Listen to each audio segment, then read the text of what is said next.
Assalamualaikum warahmatullahi wabarakatuh. Selamat siang pemirsa TVRI Jambi dimanapun Anda berada, dan tentu senang sekali rasanya saya Doni Yusra dapat kembali hadir menyapa Anda dalam program Kabar Jambi. Dan pemirsa, berkaitan dengan bantuan sosial, tentu harus mampu berorientasi terhadap mewujudkan tujuan utama adalah kemandirian masyarakat. Ketergantungan masyarakat terhadap bantuan sosial tentu juga tidak boleh berkepanjangan juga. Upaya-upaya untuk mewujudkan kemandirian itu tentu juga merupakan hal yang sangat penting kemudian untuk dibangun strategi dan konsepnya. Dan untuk masalah tersebut, pemirsa, telah kami undang ke studio TVRI Jambi beberapa narasumber yang nanti juga akan berdialog dan berdiskusi bersama kita dengan tema mewujudkan kemandirian penerima bansos. Dan telah hadir di studio TVRI Jambi Kepala Dinas Sosial Kota Jambi, Ibu Yunita Indrawati. Assalamualaikum, selamat sore Ibu. Waalaikumsalam warahmatullahi wabarakatuh. Sehat Bu ya? Sehat, alhamdulillah. Baik. Mas Deni. Pemirsa, kami juga telah mengundang narasumber kita berikutnya, tentu tidak asing lagi pengamat kebijakan publik ya, yang hadir melalui virtual Zoom meeting, Bung Bahren Nurdin. Selamat sore, Assalamualaikum Bung Bahren, sudah terhubung bersama kami. Waalaikumsalam warahmatullahi wabarakatuh. Selamat sore, Bung Doni. Luar biasa lama nggak ketemu. Lama Bu nggak ketemu. Yunita, assalamualaikum. Waalaikumsalam. Gimana kabarnya Pak Bahren, sehat ya? Ya, alhamdulillah sehat. Suara kami bisa ditangkap dengan jelas? Baik, bisa ditangkap dengan baik. Alhamdulillah. Baik, terima kasih. Nanti pemirsa juga akan bergabung bersama kita salah satu penerima bansos yang sudah mencapai kemandirian. Atas nama Ibu Nur Hasanah nanti akan segera bergabung bersama kita. Baik, kita ke Bu Kadis dulu nih. Bu Kadis, ada sebuah persepsi ya, pandangan beberapa orang bahwa konsep bantuan ini sebenarnya konteksnya afirmasi saja sebenarnya. Arahnya memang bukan kepada ketergantungan masyarakat terhadap bantuan-bantuan sebenarnya, tapi justru sebagai langkah afirmasi untuk menciptakan justru kemandirian yang menjadi tujuannya begitu. Nah, bagaimana sebenarnya upaya-upaya untuk itu? Baik. Terima kasih Mas Doni. Ya. Memang benar bahwa konsep bantuan ini kan sebenarnya adalah untuk menunjang ketahanan hidup. Ya. Apalagi kalau kita melihat bahwa leveling daripada kemiskinan ini sudah sangat beragam. Ya. Kalau dari Kementerian Pusat itu sudah menyatakan bahwa ada 10 desil. Untuk menyatakan bahwa desil terbawah, desil 1 adalah kemiskinan ekstrim. Ya. Tetapi dalam upaya kita bertahun-tahun kita melihat bahwa ada bentuk-bentuk masyarakat yang semakin tergantung dengan bantuan sosial. Ya. Apakah itu dari banjir, apakah dari cadangan pangan dan sebagainya. Untuk itu Dinas Sosial dengan mitra-mitra yang pilar sosial, baik itu pendamping PKH, pendamping Reksos, TKSK, Faskel, itu berupaya untuk bisa memfasilitasi, mendorong, memotivasi. Jadi bukan hanya sekedar memberikan bantuan saja, tetapi kita memotivasi agar mereka bisa memiliki upaya lain, memiliki inovasi lain untuk bisa berkreasi, dan itu sudah kita coba lakukan. Sejauh ini tingkat keberhasilannya? Untuk kondisi 2025, untuk terutama untuk PKH ya, KPM PKH itu untuk Kota Jambi sebanyak 20.702 KPM. Sampai pada tahun 2025 ini kita sudah graduasikan 1.839 KPM. Dan yang paling banyak kemarin 2012. Itu ada hampir 1.300-an KPM yang kita graduasi. Upayanya seperti apa? Bahwa kita ingin juga menyampaikan kepada masyarakat bantuan ini tidak selamanya. Jadi harus ada upaya dari yang bersangkutan, integritasnya untuk bisa menggunakan bantuan sosial itu dengan sebaik-baiknya, terutama untuk bisa mereka mengembangkan usaha. Nah, kalau angka mungkin secara umum saja, general Bu. Kalau secara general, jumlah penerima layak begitu ya bantuan-bantuan sosial ini di Kota Jambi saja khususnya. Kalau dari tahun ke tahun itu trennya justru meningkat, stagnan atau menurun? Cenderung meningkat. Oh, begitu ya. Cenderung meningkat. Tetapi itu akan terus kita verifikasi dan validasi. Teman-teman terus melakukan verifikasi validasi. Kita melihat sebenarnya kebutuhannya apa. Jadi kita nggak hanya memberikan dalam bentuk beras, mata, tetapi apa kebutuhannya untuk bisa mereka meningkatkan daya dukung. Apalagi pada masa periode wali kota saat ini banyak program kaitan dengan rumah milenial itu untuk masyarakat. Kemudian masyarakat pemuda ya, yang kemudian juga ada Bang Harkat, kemudian juga ada pelatihan-pelatihan tematik yang akan kita lakukan program untuk 2025 sampai 2030. Kemudian untuk program dari pusat sendiri, kementerian ini sudah kita juga ada program PPE, ini yang juga baru, sebenarnya pengganti kemarin untuk program PENA. Jadi ada bantuan usaha. Jadi dirangsang masyarakat terutama yang KPM PKH untuk punya keinginan untuk bisa membuka usaha, untuk bisa ini. Jadi bisa dibantu dengan betul. Baik. Kita coba ke Bung Bahren. Bung Bahren, ya anomali lah ya, bahwa di satu sisi memang suatu kewajiban negara untuk menjamin kesejahteraan sosial, terutama dalam bentuk program-program yang beberapa kurun waktu ke belakang itu berkembang sekali program bantuan sosial dalam berbagai bentuk begitu Bang Bahren. Tapi kemudian anomalinya adalah terkait mengenai kemandirian masyarakat. Tadi Bu Yunita di awal juga mengatakan bahwa ini juga artinya tidak menginginkan ada ketergantungan masyarakat terhadap bantuan, tapi bagaimana kemudian meng-create masyarakat untuk bisa lebih mandiri. Nah, bagaimana kemudian untuk menjembatani ini, Bung Bahren, dalam konteks kebijakan kita melihat ini, Bung Bahren? Baik, terima kasih Bung Doni. Assalamualaikum warahmatullahi wabarakatuh para pemirsa TVRI Jambi. Assalamualaikum Bu Kadis, Bu Yunita, Ayunda. Udah lama nggak ketemu ya. Iya, baik, begini Bung Doni, yang pertama yang harus kita dudukkan dulu adalah landasan filosofisnya atau landasan teoritisnya. Untuk sederhananya begini, kita memakai pepatah atau peribahasa yang lama. Kita pakai dari sana dulu. Yang pertama bentuk peribahasanya begini, beri seseorang ikan maka dia akan makan sehari. Beri seseorang atau ajari mereka memancing, maka dia akan hidup untuk seumur hidup. Ya, akan dia makan untuk seumur hidup. Nah, saya rasa ini landasan filosofisnya. Bahwa bantuan sosial itu sifatnya harusnya adalah sebagai intervensi sementara. Ya. Nah, ini yang dulu yang harus memang betul-betul ditanamkan kepada masyarakat, pengambil kebijakan dan seterusnya, bahwa bantuan sosial itu adalah intervensi sementara atau yang sering kita sebut dengan social safety net. Saya menganalogikannya begini, kalau kita naik ke outbound, itu kita ada misal tantangan dan tali, dan di bawahnya itu dikasih net, dikasih jaring. Nah, kalau seandainya jatuh, kita tidak langsung jatuh ke tanah, tapi ada jaring pengaman di sana. Untuk apa? Supaya dia tidak mati dan kemudian dia bangkit. Nah, ini sebuah analogi yang menurut saya yang memang harus ditanamkan bahwa tidak boleh berkelanjutan. Dia harus sementara, ya. Nah, kenapa? Karena nanti seperti yang disampaikan oleh Bu Kadis tadi, Bu Yunita tadi, akan tercipta nanti secara psikologis dan secara ekonomi apa yang kita sebut dengan social dependency.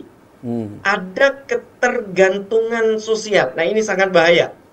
Nah, ini yang sering terjadi di tengah masyarakat. Orang mendadak miskin, misalnya yang tadinya bisa tidak miskin-miskin amat, kemudian berubah menjadi penerima PKH, penerima bantuan sosial dan seterusnya. Maka ini akan menciptakan apa yang kita sebut dengan poverty trap.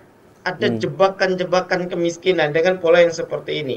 Maka memang yang harus kita perhatikan adalah bagaimana kemudian bansos ini harus memenuhi komponen yang pertama memang komponen bantuan langsung, ya.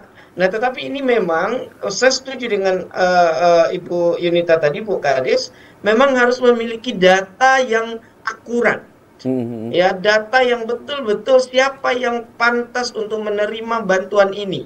Ada yang memang berkelanjutan, tetapi tidak semua tentunya. Misalnya lansia, saya kebetulan punya pengalaman beberapa turun ke tengah masyarakat. Ada yang memang masyarakat yang seperti Bu Yunita bilang tadi, yang memang kemiskinannya ekstrim, yang mungkin memang perlu dibantu bantuan, bahkan tidak bisa diberi uang, perlu dibasahkan misalnya. Seperti apa? Ada lansia yang mungkin tinggal sebatang kara, misalnya keluarganya sudah tidak ada, suaminya sudah meninggal, anaknya jauh dan seterusnya. Ini bukan hanya diberikan uang, tetapi juga harus diberikan apa? Harus diberikan masaknya kalau perlu diberasakan setiap hari dan seterusnya. Baik. Tetapi kita menghindari orang-orang yang dalam tanda kutip pura-pura miskin. Nah, maka dari itu, poin pentingnya bagaimana memang pendataan ini sangat penting menurut saya. Ini poin pintu masuk yang pertama. Baik. Mungkin kita lanjutkan lagi setelah break iklan, Bung Baren. Baik, siap. Baik, pemirsa jangan kemana-mana karena Kabar Jambi akan kembali setelah pesan-pesan berikut ini.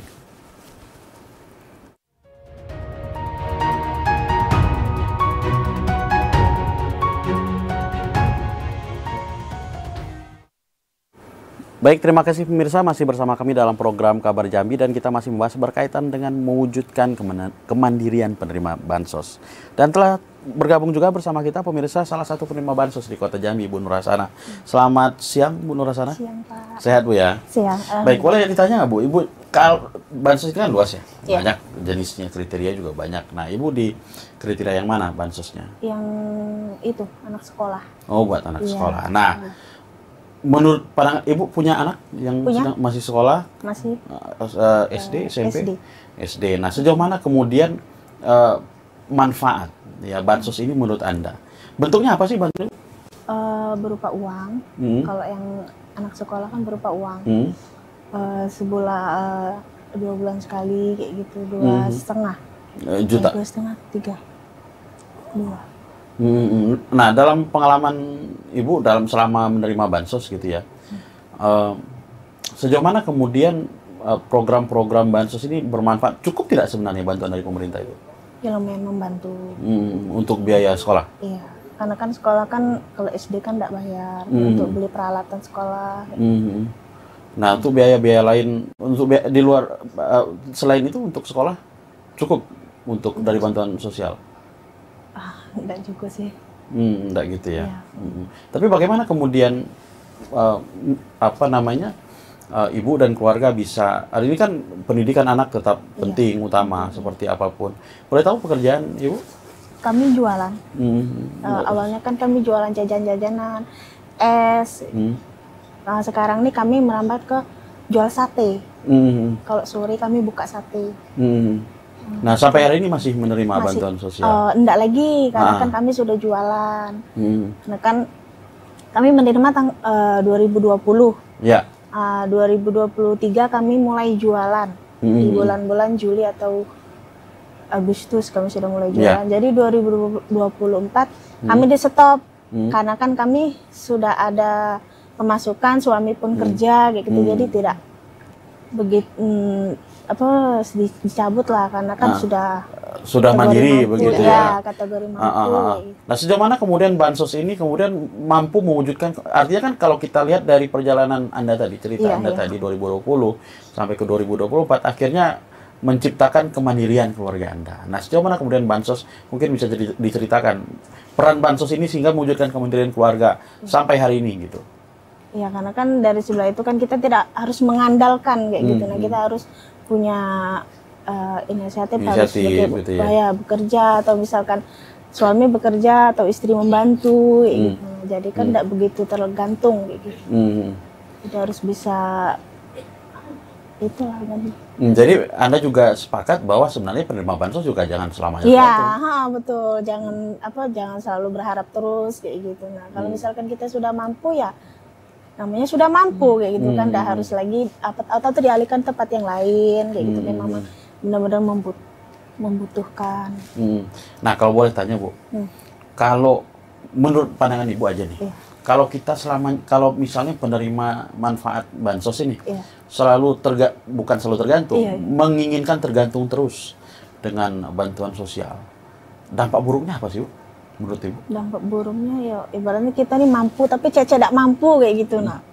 Jadi itu kan ditengok juga, namanya dilihat juga dengan orang kan, itu sudah mampu, kenapa kok masih bilang terima, gitu kok bisa bilang masih wajib itu dapat kayak gitu. Nah, sebenarnya dia kan sudah mampu gitu dalam segi istri kerja, suami kerja kayak gitu kan. Jadi kan seharusnya tidak dapat lagi gitu, harusnya tidak usah dapat lagi. Baik. Saya ke Bu Yunita, Bu Kadis. Bu Kadis, tentu mindset yang seperti ini perlu sekali dibangun bagi masyarakat. Sehingga kan ya mau tidak mau kita harus fair, Bu. Di saat kita bicara di masyarakat sering juga itu isu-isu yang seperti dibilang tadi. Oh itu mampu kok dapat gitu ya. Itu kayaknya nggak layak kok juga dapat gitu. Tapi kan untuk kemudian membangun mindset masyarakat seperti itu kan juga tidak mudah gitu ya. Bagaimana kemudian Dinas Sosial Kota Jambi, khususnya pemerintah Kota Jambi secara umumnya untuk membangun mindset yang seperti itu? Siap. Kami punya pilar sosial. Kita juga punya relawan yang selalu akan turun ke masyarakat dan terus melakukan dorongan, motivasi untuk bisa melakukan upaya. Jadi memang fasilitasi ini perlu dilakukan karena ketika kita cerita miskin ekstrim, tadi kalau Pak Bahrain sampaikan, miskin ekstrim itu sudah yang tidak bisa lagi melakukan aktivitas apapun, baik secara fisik, ekonomi maupun sosialnya. Sehingga apa yang perlu kita lakukan ya, yang perlu kita lakukan yang merawat. Gitu. Itulah di situ pemerintah hadir. Seperti orang tua yang sudah tinggal sebatang kara. Gitu ya. Dalam proses yang di atas lebih sedikit itu ada miskin. Mungkin kalau pemerintah pusat mengklasifikasikannya ada desil 2 sampai desil 5. Itu yang prosesnya masih perlu upaya. Tetapi ternyata di dalam lapangan tidak hanya kita langsung berikan dalam bentuk pelatihan atau modal sekalipun itu tidak akan punya daya upayanya. Perlu dibangkitkan dulu mentalnya, dibangkitkan dulu kepercayaan dirinya. Ibaratnya kalau kita tuh ngangkat dia untuk berdiri, karena untuk biar proses punya kepercayaan diri. Proses itu yang dilakukan dan itu perlu dilakukan oleh teman-teman fasilitator maupun pendamping-pendamping yang ada di sosial ataupun relawan masyarakat yang ada di sekitar. Itu perlu yang dilakukan. Jadi tidak hanya kita berikan dalam bentuk uang atau bantuan sembako, itu tidak akan jadi apa-apa, Mas. Jadi, tapi kalau dalam level yang sudah ibaratnya ya desil 6, 10, kemudian dalam rentan miskin, itu mungkin bentuk-bentuk seperti program bansosnya, itu insya Allah berhasil.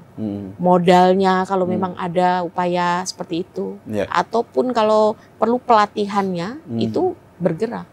Tetapi di dalam masyarakat di level tengah ini, ya memang yang perlu ditingkatkan adalah kepercayaan diri dan mentalnya terlebih dahulu.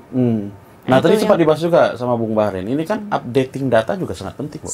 Setiap waktu, artinya pergeseran tingkat sosial masyarakat itu juga sangat cepat. Apalagi di perkotaan, Kota Jambi kan kota ini. Pergeseran masyarakatnya cepat, tingkat pertumbuhan ekonominya cepat.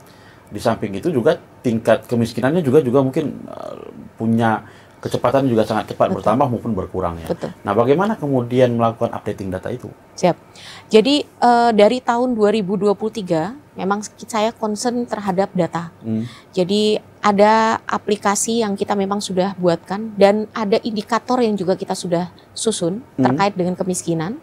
Itu aplikasinya bersifat internal? Internal. Dan satu sisi ternyata pada tahun 2020 awal 2025 pemerintah pusat mengeluarkan lagi namanya DataSen, data terpadu sosial ekonomi. Setelah kita sandingkan itu punya bisa dikatakan punya kesamaan di dalam metode.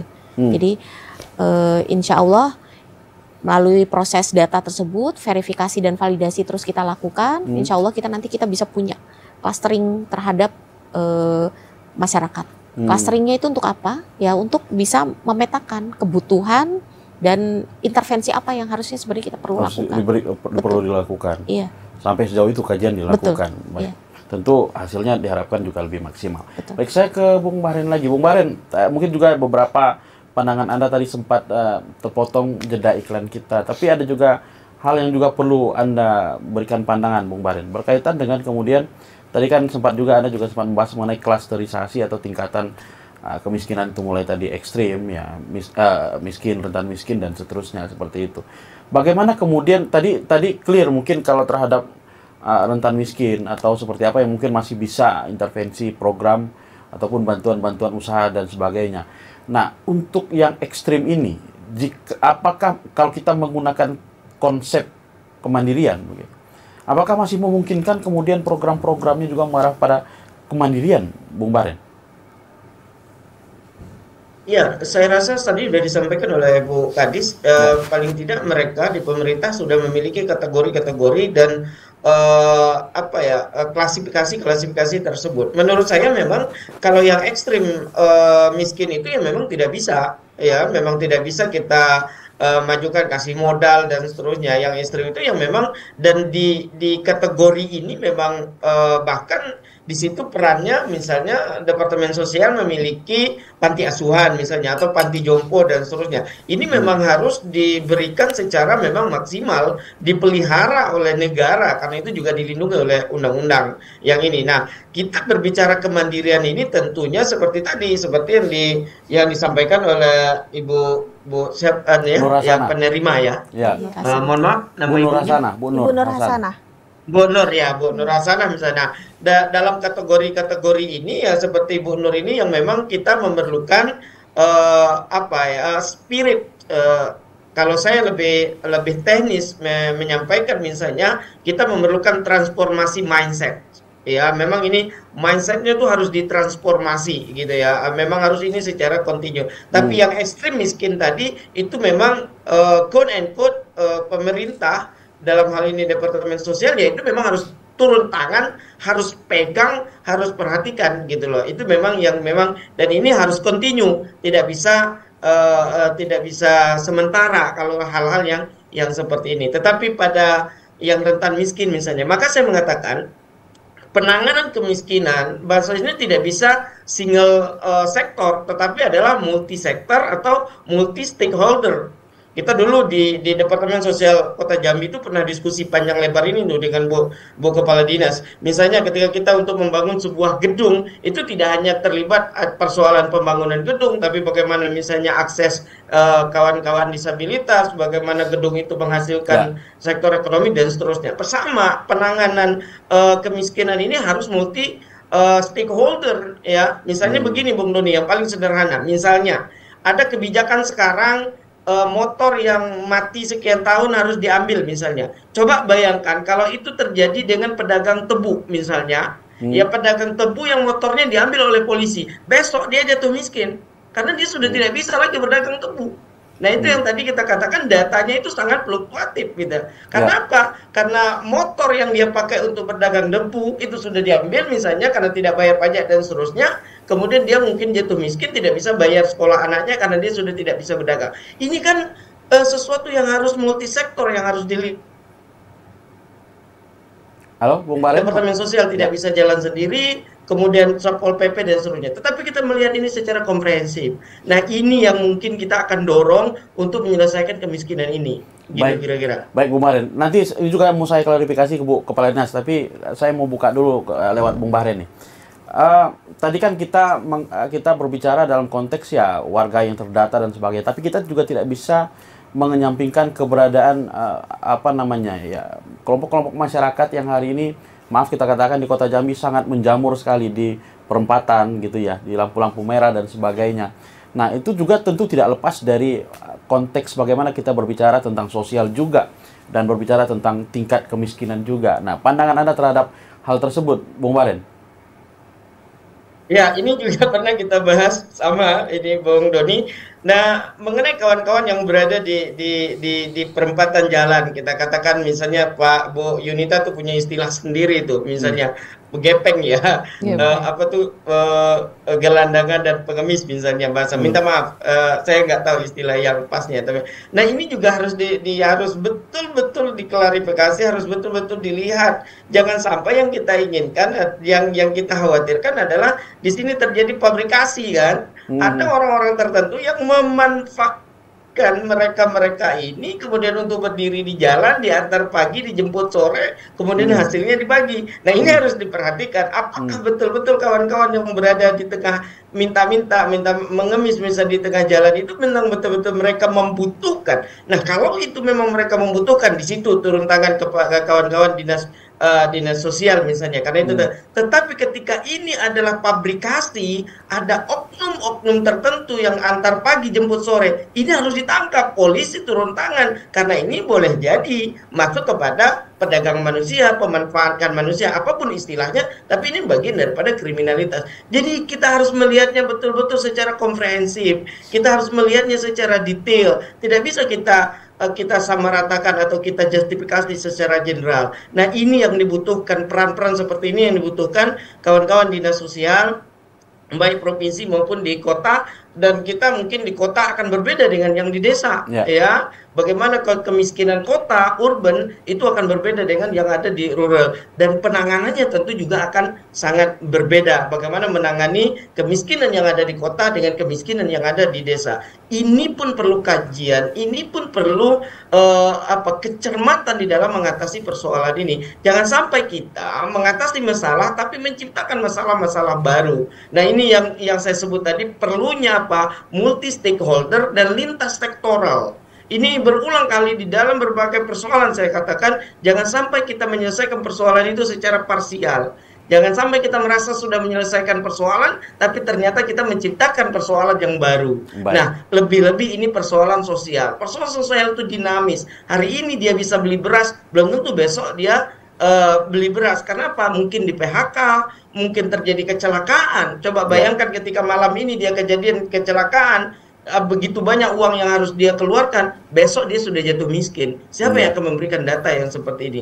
Hal-hal yang seperti inilah yang memang harus memberikan perhatian kepada kita. Baik. Terima kasih Bu Maren. Pemirsa jangan kemana-mana karena kita akan kembali untuk segmen ketiga Kabar Jambi setelah pesan-pesan berikut ini.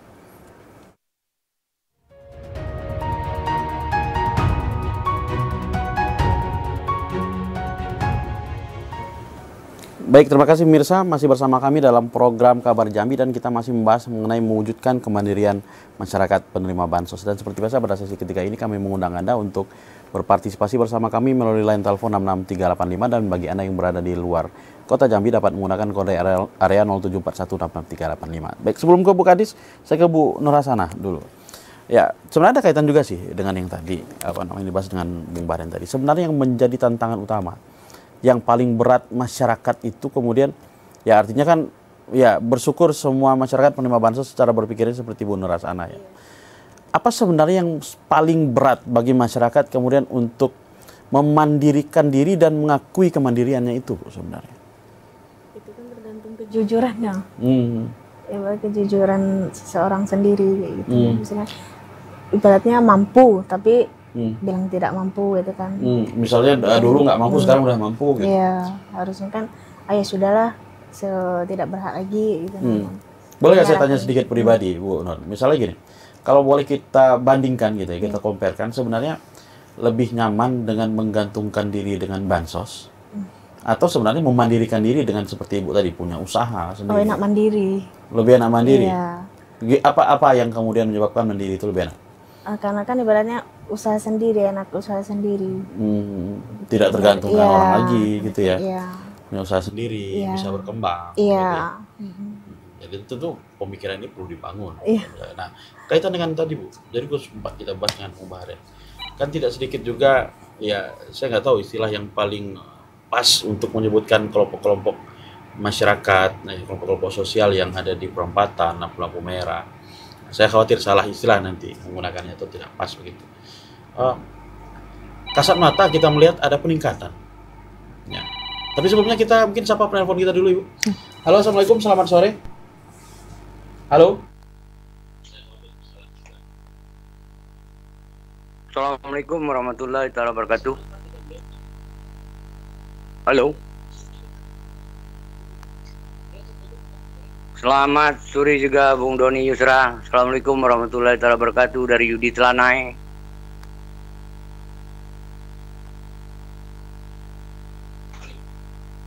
Ya, kerusakan bukan pada televisi saya tapi di TVRI Jambi, TVRI Penyokito. Baik, kami dapat menangkapnya dengan jelas Pak Yudi. Silakan Pak Yudi. Ini menjadi keperhatian, line telepon ini memang bermasalah terus teknik TVRI Jambi. Baik, silakan. Saya terus terang bahwa ini bermasalah terus. Baik. Saya coba sapa dulu Bung Doni. Ya. Ini ada Ibu Kadis Sosial yang saya hormati. Siap. Ibu penerima bansos juga yang saya hormati. Mohon maaf namanya tidak tertayang. Barhenurdin. Assalamualaikum. Australia, Sydney. Sydney, ya. Ya, baik. Saya mengucapkan ke-9 hari, mohon maaf dari batin, dari hati yang terdalam. Minal izin wal faizin. Bung Doni, Pos, para narasumber, khususnya mobil khusus Bahar Henurdin, Australia S2. Terima kasih. Mohon maaf dari batin. Ya, saya tidak berbicara mundur ya, saya ke depan. Bahwasanya terhitung hari ini kalau tidak salah kemarin itu sudah terjadi perang tadi, ya. AS dengan China memanas, dampak terhadap impor 32%, ya. Ini terus terang prediksi saya krisis ekonomi diprediksi akan tiba, daya beli menurun, PHK menanti. Nah, dampaknya terus itu makanya difus peran pemerintah dalam media sosial, ya. Ekonomi mikro harus digenjot, itu upayanya. UMKM digenjot, berkuat. Nah, bangga buatan Indonesia, bangga buatan Jambi, ya disosialisasikan. Jadi bansos ini, masyarakat miskin ini dilanjutkan. Nah, saya justru itu tidak setuju, ya. Orang jadi malas kalau dibantu terus. Justru itu padat karya diperkuat, orang tuanya yang harus dipekerjakan, sehingga dia harus mandiri. Tidak lain, tidak harus dibantu lagi. Nah, yang berbahaya ini di persoalan ke depan ini adalah orang menengah ini tidak dapat bantuan mudah nih. Nah, ini takut kita, Bung Bahen, banyak orang menengah ini turun kelas tanpa dia bisa memanage ekonominya. Jadi makanya saya tidak begitu setuju kalau terus dibantu. Tapi orang tuanya dipekerjakan pada karya. Itu yang paling penting. Nah, kita kalau sudah turun kelas, orang menengah ini tidak bisa topang, wah bahaya sekali. Orang miskin bertambah, bahkan miskin ekstrim juga bertambah. Ya. Jadi kalau orang miskin ini kan sudah ada bantuan-bantalannya. Bagaimana dengan pemerintah merhatikan orang menengah yang saat ini sudah terkatung-katung gitu? Ya. Jadi mohon perhatiannya begitu. Menurut saya pemerintah data juga ini klasik, ya. Jadi menurut saya sangat klasik, data ini masih amburadul ini. Jadi belum tepat sasaran menurut saya. Jadi jangan cuma sosial menyatakan bahwa data ini bagus. Ini klasik, mohon diperbaiki lagi. Terima kasih, mohon maaf. Wabillahi taufiq wal hidayah. Wassalamualaikum warahmatullahi taala wabarakatuh. Waalaikumsalam. Baik, kita lanjutkan Bu Kadis. Sebenarnya ada kaitannya juga sih dengan pandangan dan pertanyaan Pak Yudi tadi. Ya, terhadap juga kelompok masyarakat yang hari ini juga kita lihat juga semakin bertambah, ya, di perempatan, di tempat-tempat tertentu, di keramaian dan sebagainya. Bagaimana terhadap kelompok masyarakat tersebut? Apakah mereka, yang pertama pasti, apakah mereka itu merupakan kelompok penerima bantuan sosial, atau memang ada program-program yang memang khusus terhadap mereka itu, atau memang ada problematika khusus juga terhadap mereka? Ya. Kalau kita melihat fenomena makin marak, apalagi kemarin menjelang Lebaran. Yeah. Jadi ada peningkatan yang cukup signifikan, Pak. Yeah. Bahkan untuk tahun ini nih bahkan bisa 2-3 kali lipat dari tahun-tahun sebelumnya. Dari tahun-tahun sebelumnya. Iya. Karena ada faktor. Yang pertama faktor orang mau berderma. Orang mau berderma, ingin berbagi, tetapi itu bisa menjadi salah sasaran. Karena yang diberi siapa? Sehingga itu menjadi daya tarik. Orang akhirnya menunggu di pinggir jalan, ya. Setiap sore itu kalau kita razia, beberapa kali kita setiap hari kami sebenarnya melakukan razia. Sehari dinas sosial itu turun 4 kali, Pak. Setiap hari kami turun untuk kegiatan di bulan Ramadan itu kami menyertakan juga Satpol PP.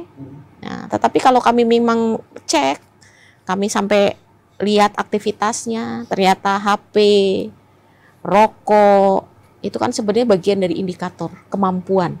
Apa fakta yang kemudian ditemukan oleh dinas sosial sendiri? Ya, sebenarnya bisa dikatakan bahwa secara ada kemampuan, ya, secara ekonomi masih ada kemampuan. Kelompok masyarakat yang kita bahas tadi. Yang masih duduk di pinggir jalan. Tapi bukan berarti memang ada juga yang nggak mampu. Ada yang betul-betul nggak mampu, ada. Tetapi ketika makin banyak orang berderma di jalan, ya makin banyak orang akan menunggu. Dan itu menjadi kesulitan kita untuk dinas sosial. Karena mengatasi persoalan ini bukan hanya dari dinas sosial. Kita teriak-teriak, kita razia, nggak akan jadi. Kalau orang, kita makin banyak orang yang bisa memberi di jalan. Ya, karena agak sulit juga karena terjadi, bisa kita katakan pertarungan batin lah. Betul. Satu sisi kemanusiaan, ya maaf kita ini kan fakta sosial ya. Kadang ibu-ibu yang membawa anak yang maaf masih balita begitu ya, yang memang ya membuat perasaan terenyuh begitu. Betul. Nah, apa sebenarnya yang kalau pandangan pemerintah sendiri, apa saran bagi masyarakat sebenarnya? Tadi kan ada kaitan juga dengan Pak Yudi tadi ya, kalau diberi terus ya juga membuat tidak bagus juga begitu. Betul. Nah, bagaimana terhadap kelompok masyarakat itu? Ada nggak misalnya ternyata mereka ini sudah terima bansos loh sebenarnya mereka ini gitu? Iya, tapi itu kecil sekali Mas. Alhamdulillah dari yang tadi? Iya, dari KPM 20 ribuan itu kalau kita memang ngecek di jalan, kita coba random itu memang sedikit sekali bisa dikatakan. Tapi kalau yang seperti itu kami langsung tegur gitu. Untuk kalau tidak ya berarti kan ada yang harus kita bisa lakukan, ada konsekuensinya kan seperti tidak ini karena mereka, maaf saya mau tanya, apakah memang misalnya tadi ternyata secara random di sampling gitu ternyata ada ya sebagian besar tidak merupakan kelompok penerima gitu. Tidak ini apakah karena memang belum terdata atau memang setelah dianalisis itu ternyata memang tidak termasuk yang layak untuk menerima? Kalau kita melihat sebenarnya tidak layak untuk menerima. Jadi mereka itu hanya daya tarik. Dapat, alhamdulillah, nah seperti itu. Tapi secara kalau memang kita mau lihat ya namanya faktor kita kemiskinan ini kan pertama adalah gaya hidup. Gaya hidup yang hedon ini itu cukup menguras ini. Padahal sebenarnya kita masih punya barang yang bisa kita gunakan. Artinya kaya pun bisa jadi miskin kalau hedon gitu ya? Iya, seperti itu. Jadi kalau kami melihat juga sebagian besar juga bukan warga kota. Ah, itu dia. Itu dia yang mau ditanyakan juga. Apakah itu bagaimana? Apakah mereka itu warga kota Jambi? Sebagian besar bukan warga kota. Sebagian besar. Sebagian besar bukan warga kota. Apa yang dilakukan terhadap masyarakat yang bukan warga kota Jambi? Gitu? Dan ini memang perlu jalinan juga kerjasama. Ini juga terutama dari kependudukan, ya kependudukan kita, penegakan perda kita terkait dengan orang melakukan aktivitas atau pekerjaan informal yang cenderung akan memunculkan kekumuhan di lokasi. Itu perlu dilakukan semacam operasi justisi, karena kalau memang dia bekerja di kota dengan pekerjaan yang jelas itu it's okay. Tetapi kalau mereka bekerja hanya datang terus melakukan apa ya istilahnya aktivitas informal tapi cenderung yang sifatnya itu kan perlu dilakukan. Dan itu sebagian besar bukan warga kota Jambi. Sebagian besar yang kita coba detek memang bukan warga kota Jambi. Baik. Dan tentu ini juga perlu menjadi catatan masyarakat kota Jambi juga. Nah, Bung Baren, tadi Pak Yudi bukan sedikit keluar, memang ternyata juga penting. Kalangan menengah, gitu ya. Kalangan menengah juga di tengah kondisi dunia saat ini yang memang memungkinkan, yang ada potensi kemudian terjadi krisis global, gitu. Nah, bagaimana menurut Anda terhadap kelompok-kelompok menengah ini juga? Yang tentu berpotensi akan ada potensi kemudian turun ke bawah, begitu. Bagaimana pandangan Anda, Bung Baren? Ya, nah disinilah saya rasa yang pertama tadi seperti yang Bu Nur Hasanah tadi, yang pertama kita tanamkan adalah bagaimana kita transformasi mindset tadi, yaitu mindset apa? Yaitu mindset kemandirian, ya. Bagaimana mereka kita harus melakukan penguatan apa ya yang kita sebut dengan self efisiensi ya, membangun keyakinan penerima bahwa mereka mampu mandiri. Nah, ini kan memang secara mentality ya, tadi yang Ibu Nur Hasanah tadi saya bilang sangat baik, bagaimana kejujuran kepada diri sendiri. Karena itu penting sebelum jujur kepada orang lain bahwa saya ini mampu, bahwa saya ini bisa dan seterusnya. Karena begini Bung Doni, sesungguhnya memang pada kalangan ini banyak peluang-peluang yang sebenarnya bisa diambil gitu loh. Tetapi memang harus ada intervensi seperti misalnya pemberian modal, ya, kemudian pelatihan, kemudian pembimbingan dan seterusnya. Intervensi-intervensi ini yang memang perlu dilakukan terhadap kelompok ini karena setelah kita bina mentalnya bahwa mereka sebenarnya kuat, mampu. Kemudian dengan cara apa? Yaitu tadi pembimbingan, pelatihan, memberikan ide-ide usaha dan seterusnya seperti yang dilakukan oleh Ibu Nur Hasanah, sehingga memang apa yang disampaikan Ibu Kadis tadi kita sampai kepada graduasi. Dan itu memang harus tahapan-tahapannya itu memang harus jelas gitu, apa yang memang harus dilakukan oleh pemerintah pada tahap 1 apa, tahap 2 apa, tahap 3 apa, sehingga memang sampai kepada kalau perlu timeline-nya itu memang jelas. Anda tahun depan itu sudah tidak lagi sebagai objek penerima, tapi sudah sebagai subjek, ya, pelaku usaha. Kita mentransformasi ini gitu loh. Nah, hari ini Anda boleh menerima bansos, tapi tahun depan Anda harus memberikan bansos misalnya. Nah, ini atau berkontribusi atau paling tidak sudah mandiri. Nah, tahapan-tahapan ini memang harus dilakukan secara baik. Maka dari itu tentu kerjaan yang seperti ini tidak bisa kawan-kawan kepala Bu Kadis sendiri bekerja atau dinas sosial sendiri bekerja. Ini tentu nanti dengan dinas perdagangan dan industri misalnya, kemudian dengan BLK misalnya, Balai Latihan Kerja, bahkan dengan universitas akan turun tangan, ada kawan-kawan KKN. Jadi seluruh stakeholder ini bekerja. Tetapi lagi-lagi memang kita harus mendeteksi apa sebenarnya kemampuan mereka di bidang apa. Lebih-lebih hari ini misalnya kita sudah hidup di zaman teknologi dan informasi hari ini. Nah, ini yang perlu dikembangkan sehingga muncul kemandirian di berbagai sektor dan berbagai bidang, gitu kira-kira. Baik. Kita ke Bu Nur Hasanah lagi nih, Bu. Apa harapan Anda terhadap pemerintah sendiri, Bu, sebagai masyarakat? Harus survei ulang, maksudnya ini dapat atau tidak, gitu kan, bisa melihat verifikasi. Ya, verifikasi. Nah, terhadap hari ini udah mandiri nih, udah punya usaha gitu ya. Ada nggak harapan terhadap pemerintah terkait usaha Ibu hari ini gitu? Kemarin saya dapat program Tena di tahun 2024. Ya. Bentuk programnya seperti apa itu? Bantuan, kan awalnya saya jualan jajan-jajanan dengan es dan opak awalnya saya. Di mana? Di Selincah. Oh, oke. Kami tinggal di Selincah. Awalnya kami dapat program Pena, langsung didata apa saja keperluannya, karena saya untuk menggoreng kompor segala macam. Ada bantuannya. Awalnya berupa uang tapi harus dibelanjakan. Oh, begitu ya. Dia ada butuh uang, dibelanjakan. Dibelanjakan harus sesuai dengan jumlah uang tersebut. Ada harapan untuk tahun ini? Harapan apa tuh? Untuk pemerintah sendiri? Pemerintah.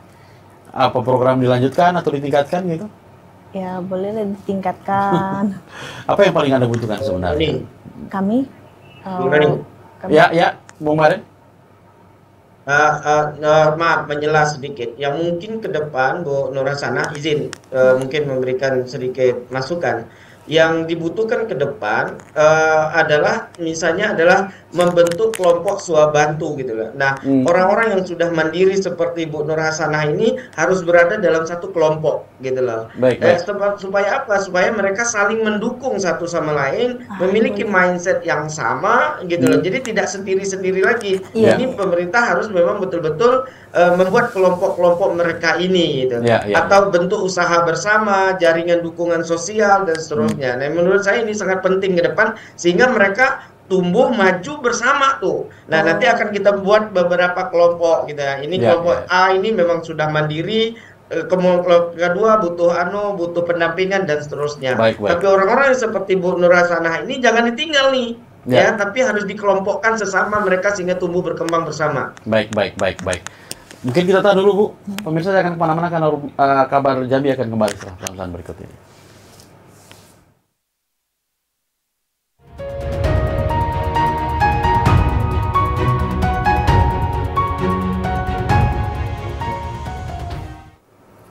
Baik, terima kasih pemirsa masih bersama kami dalam program Kabar Jambi dan kita telah sampai di penghujung acara kita hari ini. Mungkin Bung Maren, singkat saja pesan Anda.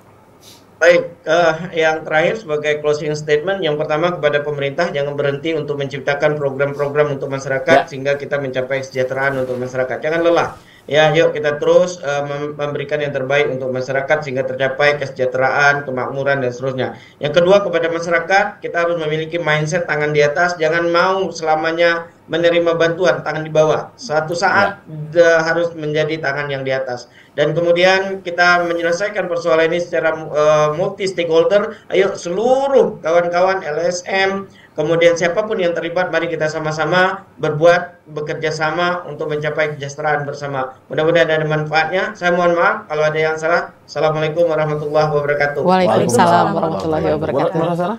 Apa pesan-pesan Anda? Mungkin singkat saja. Kamu enggak? Ya, ibaratnya kayak misalkan sudah mampu, ya jujur saja mampu.